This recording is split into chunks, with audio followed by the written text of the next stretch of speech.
Welcome. Hola, what's good? Hey, y'all, hey. You are tuned in to Circle Up with Amanda Hurd. Episode 1, titled Scars, Caused by Perspective. Let's take a deeper look into why at times we create excuses that keep us from shifting our mindset from defeat into a place of purpose. This episode opens the door for us to examine ourselves on a more personal level. It invites us to understand that things aren't always as they seem. On this episode, we have the pleasure to have a very special guest. A guest that will help us identify a few different types of scars that many of us still have today. He is one that holds some pretty amazing insight on how to take ourselves out of the picture and to view the situation in its entirety. He's not only a special friend, he's my husband, Zach Hurd. So let's grab our drinks, snacks, and chairs and get ready to circle up.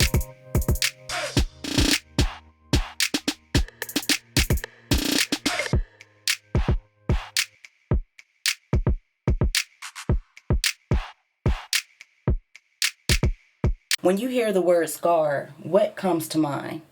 When I hear the word scar, it's very interesting because one thing about a scar is it's not going anywhere. You know, no matter how much we try to cover it up, it's there. No matter how much we wanna get rid of it, it's something that often sticks with us. Sometimes even throughout our whole lives. So a scar is something that is definitely with you. You can't forget it. You can't erase it. You can't act like it's not Non-existing. What it is. Yeah, It is what it is.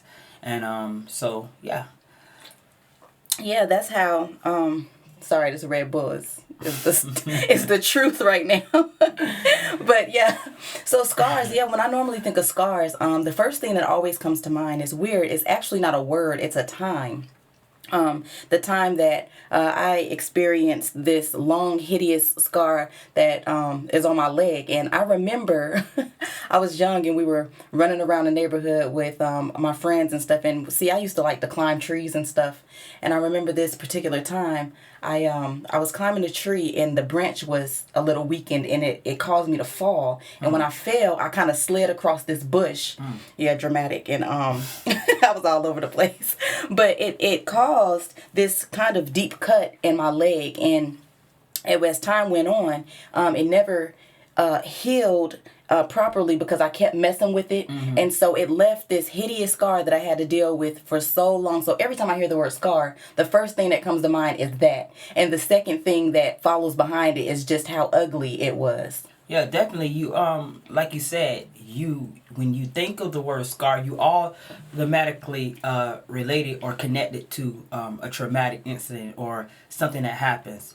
Scars cause from burns, scars cause from cuts, scars cause from sores that haven't healed properly.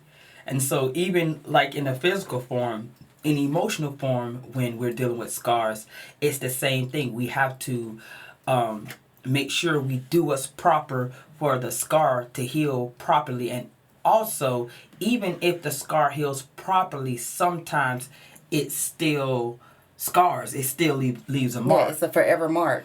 And so every time you see that mark, even though it may not still affect you like directly, physically, it can affect you emotionally because you can look at that knee and you can remember the accident, you can remember what happened. And oftentimes, not only remembering what happened to you that day, it can affect you in the future because now not only the pain of you falling off that tree or falling down and sliding down, as you would say, off that tree, but you can also, it leaves you something that you have to deal with it past that incident in that moment. Like a mental scar. Mentally, like now, but since then, I've always kind of been afraid or more mindful when, if I'd go to climb something. Because I remember that when I climbed that tree, I wasn't aware of, I just wasn't as careful in the situation. I didn't really observe everything in its full capacity. So I was able to fall. And when I fell, that's what, of course, caused the scars. But like you said, now it's not just a a thing that is a physical scar, but it's a mental scar. So even with my kids, there's things. Remember when the kids was really little, and we wouldn't let them jump off of things, or we wouldn't let them, go too far into things. Yeah. It was because, my part, it was because, I was afraid that it was too easy for him to scar, or too easy for him to get hurt. Yeah. And like you said, it could be both ways, because not only does it affect you, but it affect the way you allow your children, but it's also can affect your confidence, because not only does the scar of the moment, the scar of that moment, but the scar of the look of what happened to you. Mm-hmm. And even if nobody knows that you have a scar on your leg, Exactly. So sometimes when you might want to throw on some shorts or something, the first thing will come to your mind is not, these shorts my are leg, cute. that scar. These shorts I like these shorts. You automatically think of who's looking at my scar. Mm-hmm. So scars are very, very, very, very significant in every part of our lives, in our emotional life, in our mental life, in our spiritual life. So it's a very important topic. And when we perceive something, mm-hmm. and when our perception can cause scar, or our scars can cause our perception, in which it goes hand in hand, it's a really very important topic to talk about, so we can find the definition of what we hurt from, what we suffer from, where it came from, and how to properly deal with that. Exactly. That's pretty much where this episode was birthed from. It was birthed from just the different things that we experienced in life, and how we view those things, the thing we took from them that has stained us for life. Like now, how we see and live and go through things because of an experience that we've had before. So I considered it a scar, because some people, they wear their scars beautiful. Mm-hmm. And I say that because, everybody pretty much in a lifetime has come across some type of scar. And some people wear them with confidence, and others wear them with the weight of shame. And so what was so amazing about this whole concept was, wow, there has to be a breakthrough. There has to be an outlet where we can all kind of find some way to break through our scars, to not so much cover our scars, but walk in confidence with our scars. When you mentioned this episode, scars caused by perception. I immediately thought about some of the scars that I've had, and I didn't even know I had. Mm-hmm. To be honest, and to be transparent, when we started the ministry, we started a ministry called the Root Ministry. Mm-hmm. And, we were on fire with that thing. God was talking, and we was moving, and God was speaking, and we was responding. It was an awesome moment. And, sometimes you put so much into something, and you go over the top, and you're following things to pursue. And then things happen, and things don't exactly turn out the way you want them to turn out. Mm-hmm. So in that time in life, sometimes we can reset, or we can whatever you want to call it.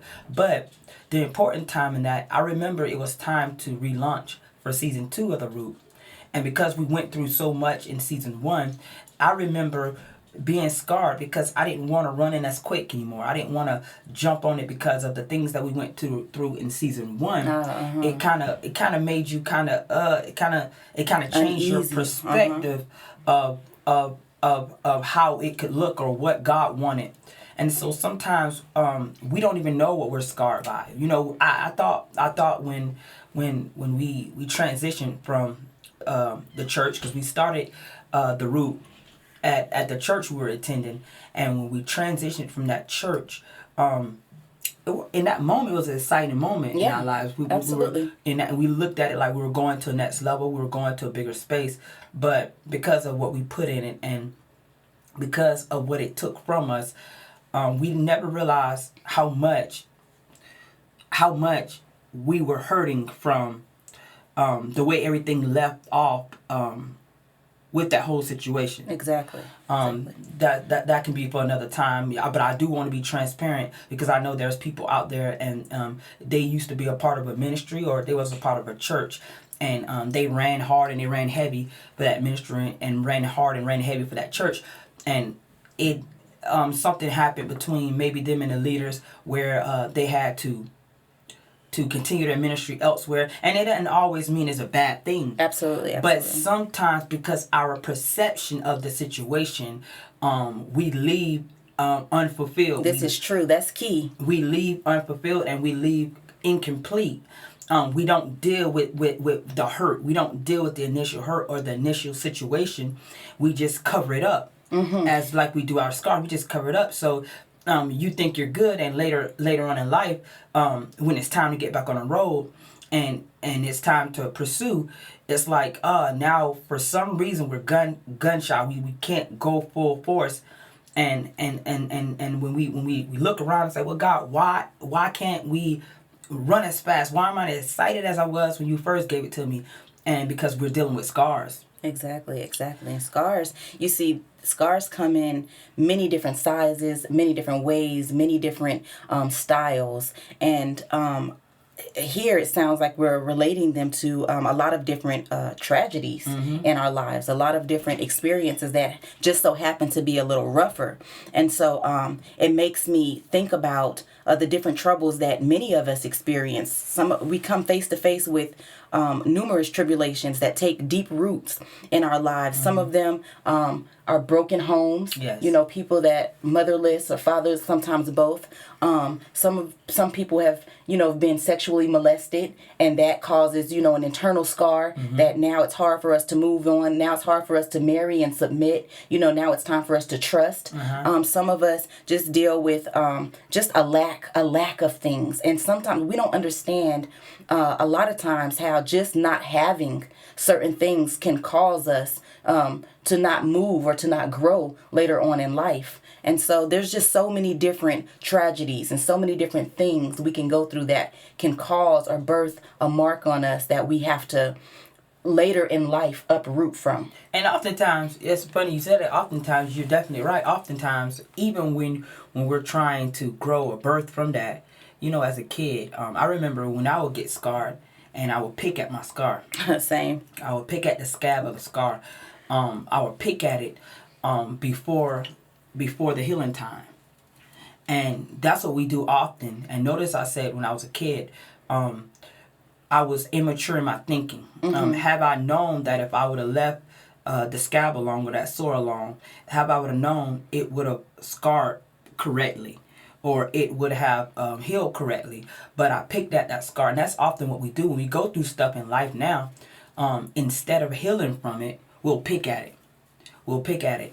And oftentimes when we are in our younger years, when we haven't fully matured, when we haven't fully come to a place where God has given us the complete understanding, we'll pick at things instead of deal with them. And man, come on, y'all. Let's be honest. That's what we do. We will go through stuff with our spouse. And instead of saying, you know what, God, I submit, I was wrong. They wronged me, but God, I give you the glory, and I just want to grow from it. We'll keep bringing that situation to the forefront. Every time we get around, this would have happened if that wouldn't have happened, and this would have happened if that wouldn't happen. So we pick at it. And when we pick at it, we can't grow from it. We can't completely heal from it. And that's the challenging thing. When I think about it, it can become extremely challenging. I remember picking at my scabs, and it was so addicting. It was there, and it was in the way. It was annoying. It was ugly, but it was something about it that just caused me. I didn't even have to look at it to pick at it. I can just go and mess with it because it was there. And every time I picked at it, I didn't understand that it was making me hurt more. Exactly. But I was so addicted to the feeling that came with it that I numbed myself to the understanding of what was actually taking place. That's right. My mother would say, stop picking at that scar. Moosey, stop picking at that scar. Moosey, if you pick at that scar again, I'm telling you, it's not going to heal. And I would be like, it has to heal. But I never understood the full depth of what she was saying. She was saying that it wouldn't heal properly. That's right. It wouldn't heal correct. That's right. So the more I picked at it, the more it drug out the process. It took a whole lot longer time for it to heal than it would have naturally taken. And on top of that, it created this ugly scar. That's right. Because instead of it, a lot of times the process of when the scab gets on top of the scar, it does all the work that it needs to do. That's right. when it's taken care of properly. And by the time the scab falls off itself, the mark is little to none. That's right. We just like you said, why do we even pick at the scar in an indirect way? We are addicted to the pain. Like, I know that sounds crazy, but we are addicted to the pain. And what is pain? That's everything that's not like God. That's sin. And even in our lives today, we are addicted to the sin. The Bible says we at birth we were sinful. So it's our nature. We're addicted to the sin. We're addicted to the and in a lot of cases we are addicted to the drama. Somebody say, you had beef with so and so, y'all used to be best friends, but now she wronged you and she did you wrong, but now you have to be the bigger person and you have to walk away and you have to show forth Christ. But then again, as soon as someone comes to your house, say, what happened with you and so? Even though you know that you should just not say much, you're addicted to that conversation. So you want to say, oh yeah, girl, you ain't here, she did me wrong, she did this, she did that, she did this. And then even if you tell that person knows, that person might call you a week later and say, girl, I saw so and so at the store. And all of a sudden, all over again, you remember and you go into conversation about how that person did you wrong. And as long as we stay in that mindset, we can never grow. We can never move past it. And so we have to learn how to allow the scar to heal. We have to learn how to allow the scab to cover the scar. Exactly. I love how you said addicted to the pain, because yes, there are many of us that are addicted to the pain. And then there's another side of people that are not so much addicted to the pain, but they've never learned how to let go. That's right. And I fell in that category. I fell in that category time and time again in my earlier years. I didn't know how to let go and let it do what it needed to do. I thought that I always needed my hand, and I thought that I can heal. If I just pick it and I pour some alcohol on it, if I just pick it and I put some peroxide on it, if I just pick it, I thought I knew what it needed in order to heal it. And all along, I grew to found that I was wrong time and time again. So we have to, with that, folding it into what we're saying, we have to learn how to grow and let go and let God. We hear that so many times over and over again, but it's almost as if we're afraid to really allow that to happen. That's right. We have to understand that the scab is a covering. Yes. And the covering is meant to protect, and it's meant to put you in a place into the healing process and give the healing process time. We use the scab as a springboard to pick. We use it as a springboard to remember. We use it as a springboard to say, look, I hurt here. But in actuality, I want us to understand that the scab can be almost as if it's the Holy Spirit. While we're hurting, that scab comes to the point where if something rubs up against that sore or that cut, the scab is going to protect it. It won't hurt as much. It's not exposed as much. Exactly. It comforts the sore. It comforts the wound. Exactly. It comforts the brokenness. Exactly. And when we try to step in and comfort the brokenness on our own, it burns. Exactly. It stings. Exactly. It reignites that pain all over again. So that going into, what I was saying, we have to learn how to let the covering do what the covering is designed to do. If there was no covering, then imagine the infection that would grow on all the cuts that we've encountered in life. That's right. When I was a little boy, we didn't have the best childhood. My father left. He left at an early age. He left probably when I was a baby. I was probably 5 or 6 when he left. And my mother. That's the whole toddler. Yeah. Yeah. My mother did the best she could. I can remember. If I can think now, she did the best she could. But life situation was not good for us. When my grandmother died, my mother started drinking and doing drugs, and that definitely wasn't her character, but that's what happened. And so my brothers and and my sister, we were neglected. And so growing up in life, I never understood why I would watch other families and I would watch everybody else deal with their situation. I was never understood why I couldn't have that. Why couldn't my mom be there? Why couldn't my dad be there? And as life went on, I started to develop, I guess, in another sense, this scab, where instead of feeling the pain, I would numb the pain. Or you can even say I dealt with the pain by just covering up the pain, because even though it was there, I did my best to cover it up as well as I could. So I guess I would even say I put a Band-Aid on it. I never really quite dealt with it, but as I started to grow up, I looked at those situations and I remembered those situations, and I never knew that it bothered me until I realized the scars of the situations I never grew from. And so one day I had to call my mom, and I said, well, Mom, like, you know, we didn't have this, and we didn't, and of course I was angry. Well, you wasn't there, and you didn't care. You never showed up. You wasn't there for us. And to hear her perspective and her side and her story, it came from another point of view. And because God had opened my understanding, I realized that she was on drugs. She couldn't love me because she didn't love herself. So I had to understand, and after that conversation, I grew and I was another person, and God restored me, and I was able to live my life and be the best husband and be the best father I could be with my kids. But I was healed from that situation. And I'm not saying because I was healed from that situation, I'm not saying the scar is not still there, because I can still look at my life and I can still see the bruise. It's not bleeding. It's not raw. It doesn't hurt now, but it's still a scar. So in those areas, still to this day, I have to be careful.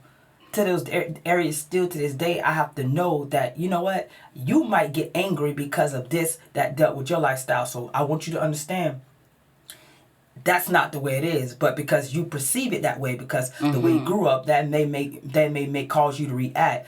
But I give God glory for the perception, and I give God glory for the scar, and I give God glory for even understanding how the way I viewed things was caused from my scars. So now I can rewind and I can look at my life now and say, okay, even though this is my perception, I need to change the way I see that. Exactly. Because that's not actuality, and that's not looking through the eyes of God. Exactly. I love how you talked about that. That kind of touches, it gets to the root of the perspective part of how these scars are caused.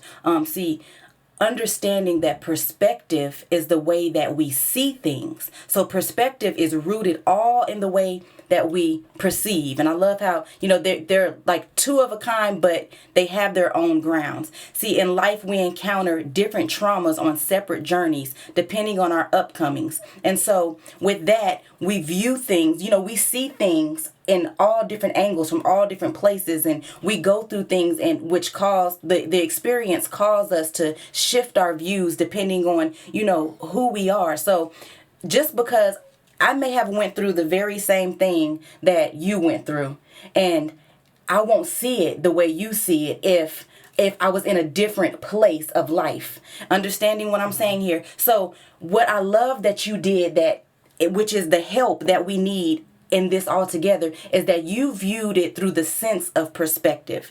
And see, a sense of perspective is to judge objectively, is to see the whole content of the picture. You were able to lay it all out and see it for its entirety, and then make your assumption according to that. And this was after. So it's safe to say that things aren't always as they look, and as we grow, we are to seek for the truth that has been hidden or covered by the way that we viewed or understood the situation that has caused our scars. So I want you to just take a moment as we gather all of this information, and I want you to begin to just examine some of your scars. Examine some of those different trials and tribulations that you went through that has stained your life. Remove the makeup off of those blemishes. Remove the Band-Aids off of those wounds, and just take a look at the mark. I challenge you to think back on what caused that mark. Now, I don't want you poking around on it, because it's very important that this wound this scar, this birthmark even takes its proper healing. But I do want you to take a second to think about how this mark has shaped your life. This is where the challenge really takes place. I challenge you to allow sense of perspective to interfere. I challenge you to submit your ways of viewing the situation and how you may have experienced it, and then judge it in its full picture. Thank you all for circling up with us today as we explored the topic of scars caused by perspective. If you found yourself in this episode and you're ready to take the challenge to self-reflect, but you're not quite sure that you can do this alone, I want you to take this time to understand that you are stronger than you think. You got this, and you are not alone. If you feel the need to have someone walk with you through these steps, feel free to contact us at Facebook or Instagram message at circleup_AH. Or you can email us directly at circleup.ah@gmail.com. Be blessed.